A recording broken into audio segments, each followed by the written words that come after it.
साथ मौजूद हैं इमरान रियाज, मारूफ एंकर हैं और टक्कर के लोगों से पाला पड़ा है, वास्ता पड़ा है। ये इमरान रियाज साहब किसको कहते हैं आप, ये टक्कर के लोग? ये पाकिस्तान की मिडिल क्लास, ये तो हो गए, और किन को वास्ता पड़ा है इनसे? निजाम को। हाँ, जो हमेशा से निजाम अपने कंट्रोल में रखते हैं, अपनी मुट्ठी में रखते हैं, उनके सामने पाकिस्तान की मिडिल क्लास आके खड़ी हुई है पहली दफा। वो सवाल करती है, वो जवाब मांगती है। और यानी ये थोड़े होंगे या ज्यादा होंगे, लेकिन ये खुलकर बात करेंगे, इनका दिमाग काम करता है। ये सवाल कर, अपनी पार्टियों से ये लोग सवाल करते हैं। ये वो लोग हैं जो पॉलिटिक्स में इररेलेवेंट होते थे। ये जो इलेक्शन वाला दिन था वो सो के गुजारते थे। पहली मरतबा ये दिलचस्पी ले रहे हैं। अब ये दिलचस्पी ले रहे हैं, और इनकी दिलचस्पी का आलम ये है कि ये इनका दिमाग भी काम करता है। आप इनको बेवकूफ भी नहीं बना सकते आराम से। आप ये भी नहीं कह सकते कि वो हर चीज के ऊपर, चाहे अदलिया कोई फैसला आता है उसके ऊपर वो बात करते हैं, उसका एक एक नुक्ता निकालते हैं, डिस्कशन करते हैं उसके ऊपर। यहाँ एस्टेब्लिशमेंट का कोई पॉइंट ऑफ व्यू आता है उसके ऊपर वो बात करते हैं। DGISPR बोलते हैं उसके ऊपर वो बात करते हैं। पहली मरतबा आदम बोलता है उस पर वो बात करते हैं। यानी वो हर चीज के ऊपर अपनी ओपिनियन रखते हैं और डरते नहीं है, उस ओपिनियन को बताते हैं। तो this is something new for Pakistan and Pakistan की जितने, ये उनके लिए एक नई चीज है। जितनी जल्दी वो इस नई चीज को समझ जाएंगे, उतना हमारे लिए, सबके लिए आसान होगा आगे बढ़ना। जितना ज्यादा उस चीज के आगे बंद बांधेंगे, मुश्किलात रहेंगी। पहली मरतबा ऐसा हुआ कि किसी सहाफ़ी के लिए मैंने मुख्तलिफ जगहों पे मुजाहरे देखे। आप वो मुझे अलाउ कर दें प्रोग्राम करने के लिए, तो मेरा प्रोग्राम दोबारा शुरू हो जाए, और मैं बड़ा खुश होऊंगा उसमें जाके। मैं दोबारा अपने सेट के ऊपर बैठूंगा, मेहमान आएंगे, उनके साथ बातचीत शुरू करूंगा, लाइफ वापस रेगुलर होगी, तो मुझे बड़ा अच्छा लगेगा। लेकिन उसके लिए मैं किसी के हाथ पांव जोड़ने वाला नहीं हूँ। किसी को ये लगता है कि मैं आकर माफी मांग कर कहूंगा, या किसी को ये लगता है कि मैं आकर कहूंगा कि जनाब मेरा प्रोग्राम शुरू करवा दें, तो नहीं। जिस चैनल में जॉब कर रहा हूँ वही मेरा प्रोग्राम शुरू करवाएंगे। और सुलह सफाई का कोई मामला आपने किया है? ही नहीं भाई, लड़ाई किस बात? लड़ाई तो मेरी करप्शन के साथ है, लड़ाई तो मेरी फ्रॉड के साथ है, लड़ाई तो मेरी 2 नंबरी। और नहीं, मैं कभी भी इस्तेमाल नहीं हुआ। यही तो प्रॉब्लम है। मुझे जब भी बताया गया कि ये चीज कर दें, तो मैंने पहले अपने आप को सेटिस्फाई किया। आप मुतमिन हुए तो आपने बात की? वो तकरीर में आपने सुना ना कि मैंने पहले अपने आप को कायल किया।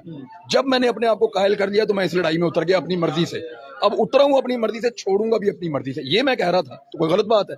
मैंने अपने आप को कायल करने में मुझे 1.5 साल लगे थे, और 1.5 साल बाद मैं इस नतीजे पे पहुंचा था कि ये मेरे मुल्क को तबाह कर देंगे। कितना मुश्किल है अंधेरे कमरे में हो, कमरे में स्मेल आ रही हो, कितना मुश्किल है?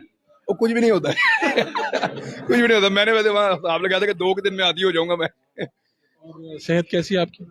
से ठीक है। वो कुछ टेस्ट मुझे करवाने थे, वो नहीं इन्होंने करवाने दिए। और एक ही टेस्ट था जो मेन था, ब्लड मेटल्स का, वो नहीं इन्होंने करने दिया। और अगर वो हो जाता और मेरे पास रिजल्ट होता, तो मैं इन सब पे पर्चा करवाता, और इनको अंदर भी करवाता मैं, क्योंकि मैंने बाकी फिर इसी काम के ऊपर लग जाना था। मैंने इन पे पर्चे करवाने थे, पक्की बात है, करवाने थे। जो भी होता, पुलिस पे भी करवाने थे, गवर्नमेंट पे भी करवाने थे, कि इन्होंने मुझे जहर देने की कोशिश की है। अब क्योंकि मेरे पास वो रिपोर्ट्स नहीं है और इन्होंने करने नहीं दिया, तो यहाँ पाकिस्तान में मैंने जो रिपोर्ट्स जो मेरी आई हैं, उनमें कुछ इन्फेक्शन हैं और उसमें कुछ प्रॉब्लम्स हैं। तो उनको दिया गया है उनको। अब देखिए, हम इसको कह सकते हैं लेकिन साबित नहीं कर सकते, तो रिपोर्ट्स नहीं। हाँ, अब वो हमें कुछ मेरे ऑर्गन्स को उन्होंने चेक किया है, कोई डैमेज या कोई ऐसी चीज, तो रिपोर्ट्स आ रही हैं लगातार। मेडिसिन शुरू हो गई यार। 8 गोलियां मैंने जिंदगी में नहीं खाई। अभी मैं 8 गोलियां खा के आया हूँ थोड़ी देर पहले। और जो नेक्स्ट है, मुझे वो इंजेक्शन शुरू होंगे कल या परसों से, कोई रिपोर्ट आएगी उसके बाद। ये जितने मामलात हों, बंदा तो बड़ी खुश दिली से सारी चीजें बर्दाश्त कर लेता है, लेकिन उसके घर वाले, वालदा, बेगम परेशान तो हो जाते हैं कहीं ना कहीं। वो तो पार्ट ऑफ द गेम है यार, ऐसे ही होता है सबके साथ। ऐसा सबके साथ ही होता है। जज्बाती भी हुए वो। नहीं, मैंने अपने घर वालों को पहले बताया था, मैंने कहा ये पकड़ लेंगे तो आपने इजी रहना है। मुझे जूते शूते तो नहीं मारते, मुझे लगता है करंट भी नहीं देंगे मुझे। मैंने कहा तंग करेंगे, जगाएंगे, वही उन्होंने किया। थोड़ा मैंने कहा खाने पीने में परेशान करेंगे, वही उन्होंने किया। थोड़ा ज़हनी टॉर्चर की कोशिश करेंगे, मैंने ये पहले बताया था।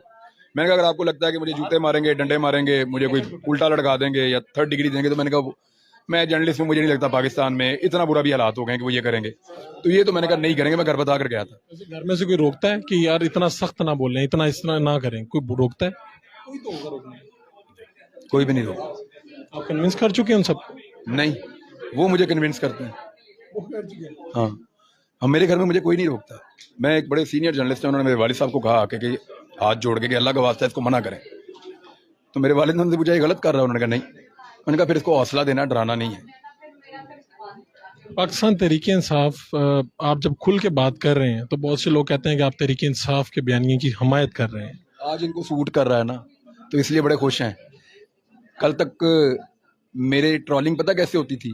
मेरे सर पे फौजी टोपी पहनाते थे, यहाँ पे फौज के बैजेस लगाते थे, यहाँ छोटी सी मूंछें लगाते थे और कहते थे ये फौज का आदमी है। मंसूब करते थे आप। हाँ, पहले फौज के साथ जोड़ते थे। सारे ब्यूरोक्रेट, सारे लोग जितने भी हैं वो मुझे ट्रोल करते थे, फौज का आदमी है।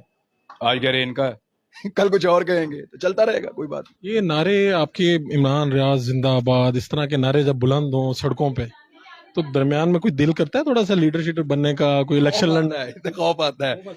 हाँ, इससे खौफ आता है। मैं अल्लाह रब्बुल इज्जत का शुक्र अदा करता हूँ और कहता हूँ कि या अल्लाह, मैं गद्दार नहीं हूँ, इसकी गवाही लोग दे रहे हैं, तेरा बहुत शुक्र। और कोई इरादा है सियासत में आने का, पार्लियामेंट में जाने का, आवाज बुलंद करने का? ये काम बेहतर नहीं है जो हम कर रहे हैं, ये तो बहुत बेहतर है। तो फिर यही करना चाहिए। लेकिन आप, मैंने अभी देखा जिस तरह आप आए, है ना, जिंदगी आपको ना टुटे मारती है। वो कहता है कि जद मैं निक्का होना सा सारे चकिया करते सन, जदों दा टुरना सिखिया है ठेडे खांदा फिरना वा। तो जिंदगी जो है ना वो ठेडे मारती है, कभी ढकेल के वहां ले जाती है, कभी वहां ले जाती है। आपको नहीं पता होता आप कहाँ जाएंगे, लेकिन आप जहाँ पे होते हैं वहां ठीक डिसीजन लेते रहें। मैं इसी फार्मूला के ऊपर रहता हूँ। मैं आज जर्नलिस्ट हूँ, मैं एक बेहतर जर्नलिस्ट के तौर पे रहना चाहता हूँ और इसी तरह जिंदगी गुजारना चाहता हूँ। अब अगर जिंदगी मुझे कहीं और ले जाएगी, मेरा रब कुछ और चाहता है, तो वो रब जाने, रब का काम इरादा नहीं है। नहीं। अगर आप देखें जो डेलिबरेटली, यार आप मुझे बताएं कि ये मेरी चॉइस थी कि मुझे गिरफ्तार करने, ये मेरी चॉइस थी कि मेरे साथ ये सारा कुछ करें। वीडियो ये खुद बनाते रहे, लीक ये खुद करते रहे, हर चीज इन्होंने खुद। दौरान हिरासत को मुतालबा किया गया उनकी जानिब से कि आप ये काम कर दें तो मामला हल हो जाएगा? मेरे पास आया था, उसने मुझे कहा मैं सैयद ज़ादा हूँ। मैंने कहा जी फरमाइए। उसने कहा जी, और बड़ा शरीफ, मुझे चेहरे से भी बड़ा वो अच्छा आदमी लगा। उसने कहा जी वो जो आपकी एक वीडियो है ना, जो 5 घंटे बाद ऑन एयर जानी है, अब उसको रोक लें। सैयद ज़ादे के कहने पे रोक दिया आपने? मैंने उसे कहा कान इधर लेके आ। वो कान मेरे पास लाया, मैंने कहा मैंने पहले ही रोक लिया। वो क्या लोगों ने इसको कुछ मंसूब किया, कुछ और बातें कही, वो क्यों रोकी गई वैसी वीडियो? मुझे ना कुछ खतरनाक वीडियो थी? गिरफ्तार होने से पहले मुझे लगता था कि ये कोई बहुत बड़ी चीज होगी। जिस वक्त ये मुझे अरेस्ट कर रहे थे ना, गाड़ी के अंदर मैं बैठा हुआ था, उस वक्त मुझे लगा कि यार ये कुछ भी नहीं है। तो इस गिरफ्तारी के लिए मैं इतने बड़े राज खोल दूं, वो अभी तक आपके सीने में? मैंने फौरन अपना फोन उठाया और जिसको फोन करना था बाहर, मैंने उसको फोन किया। मैंने कहा वीडियो ना अपलोड करी। तो उसने कहा वो करनी 5 घंटे। मैंने कहा नहीं करनी, उसको रोक लो। और उसका एक कोड मैंने रखा हुआ था, वो कोड भी मैंने उसको बताया, क्योंकि मैंने उसे ये कहा था कि अगर मुझे पकड़ लें और जबरदस्ती करवाएं, तो जब तक मैं कोड ना बताऊं तब तक तुमने उस वीडियो को नहीं रोकना। तो आपको लगता है? कोड बताया, मैंने कहा जी ये कोड है। जब उसने कोड सुना तो उसने कहा जी इसका मतलब आप किसी प्रेशर में नहीं है, मैं रोक रहा हूँ। मैंने कहा जी रोक ले। तो उसने रोक लिया। अब आपको लगता है कोई ऐसा मौका आएगा कि जब वो खतरनाक राज जो आपके सीने में दफन है? यार अल्लाह ना करे, यार अल्लाह ना करे। पता है क्या, मुझे उस वक्त ये लगा कि मेरी गिरफ्तारी इतनी बड़ी चीज नहीं है कि मैं इतनी बड़ी बड़ी चीजें बता के पाकिस्तान के अंदर मजीद हालात मुश्किल कर दूं अपने लोगों के लिए। मैंने किसी जगह पे अपने लोगों के लिए चैलेंज पैदा नहीं किया। मुझे गिरफ्तार किया जिन लोगों ने मेरे हाथों में जंजीरें पहनाई है ना, जो लोग जिनकी वजह से मैं घिसटता फिर रहा था अदालतों में, उनके खिलाफ भी मैंने किसी को नारा नहीं लगाने दिया। ये बड़ी बात है। एक जब भी किसी ने नारा लगाया, मैंने जंजीर वाला हाथ उसके मुंह पे रखा कि मैं नहीं, मेरी मौजूदगी में मैं अपने इदारों के खिलाफ मैंने बदतमीजी किसी को नहीं करने दी। वो मैं था ना, तो मैं तो उनके खिलाफ नहीं हूँ अपने इदारों के, मुझे तो उनसे प्यार है। जब गिरफ्तार था उस वक्त भी था और मैंने इस बात का ख्याल रखा था। और गिरफ्तारी से पहले जो आखिरी मैंने अपनी टीम को ऑर्डर दिया था वो यही दिया था कि वो वीडियो मत चलाना। अब आपके तो बड़े बासर दोस्त हैं मुख्तलिफ जगहों पे, हमें तो पता है। उन लोगों से भी कभी नहीं कहा दौरान हिरासत की थोड़ी सख्ती नरम करें, थोड़ा हाथ होला रखें? नहीं, मैंने किसी से रब्ता नहीं किया। मेरा रब्ता होता कैसे मुझे आप बताएं, मैं तो गिरफ्तार था। और मैं क्यों कहूँ किसी को, सबको नजर नहीं आ रहा, सब देख नहीं रहे कि क्या हो रहा है। सब देख रहे थे, सबको नजर आ रहा था। किसी एंकर से, किसी सहाफी से कोई गिला शिकवा भी है? नहीं, किसी से नहीं है, किसी से भी नहीं है। और मुझे अपने आप से होना शुरू हो गया था पिछले दिनों। लोगों ने कहा कि मैंने कभी भी मजम्मत नहीं की, अच्छा, ये सवाल मेरे जहन में भी है। बल्कि मैं खुशियां मनाता था जब कोई सहाफी मार पड़ती थी या गिरफ्तार होता था। मैं इस प्रोपेगेंडा में आके अपने आप को समझना शुरू हो गया कि शायद मैं ऐसा ही हूँ। लेकिन वो वीडियोस मैंने अभी आपको सुनाई, मैं आपको दे भी देता हूँ। मैंने तो हर दफा मजम्मत की, और कैसी मजम्मत की आप खुद बताएं कि कितनी तगड़ी मजम्मत की है, कि कोई और ऐसी मजम्मत कर सकता है? बाकायदा मैंने इदारों का नाम लेकर तनकीद की थी। जब अब सार आलम पे वो एक बच्चा जिसको इस्लामाबाद में मार पड़ी उस पे, और जब मतियुल्लाह जान पे जब ये हुआ, तो मेरे से ज्यादा मजम्मत किसने की थी? मैंने तो झगड़ा तक किया था इसके लिए। कोई बात जो लोग बार बार सोशल मीडिया पे आपके बारे में कहते हैं और वो आपको बुरी लगती है, दिल दुखता है? कोई भी नहीं, लोगों का बहुत शुक्रिया। जो अच्छी बातें करते हैं उनका भी बहुत शुक्रिया, जो बुरी बातें करते हैं वो मुझे मेरी औकात दिखाते हैं, उनका भी बहुत शुक्रिया। हमजा शहबाज वज़ीर-ए-आला रहेंगे या चौधरी परवेज़ इलाही वज़ीर-ए-आला बनेंगे? देखें, अगर तो आज नीट एंड क्लीन इलेक्शन हो जाता है, साफ शफाफ, तो आप लोगों की जो रिपोर्टें हैं, जो पूरे पंजाब से आपके दोस्त और आप लोग दे रहे हैं, उनके मुताबिक तो फिर हमजा शहबाज साहब की हुकूमत कंटिन्यू होना बहुत मुश्किल है। और जो परवेज इलाही साहब डेंट डाल रहे हैं ना ये इस्तीफों की सूरत में, मैं हालांकि इन चीज़ों के हक में नहीं हूँ, लेकिन अब वो खेल रहे हैं। पीटीआई तो ये कर नहीं सकती, उनका तो आता ही नहीं है ये वाला कि उसे कान नहीं खा लिया बेचारों का। इनको ये वाली पॉलिटिक्स का पता भी नहीं है।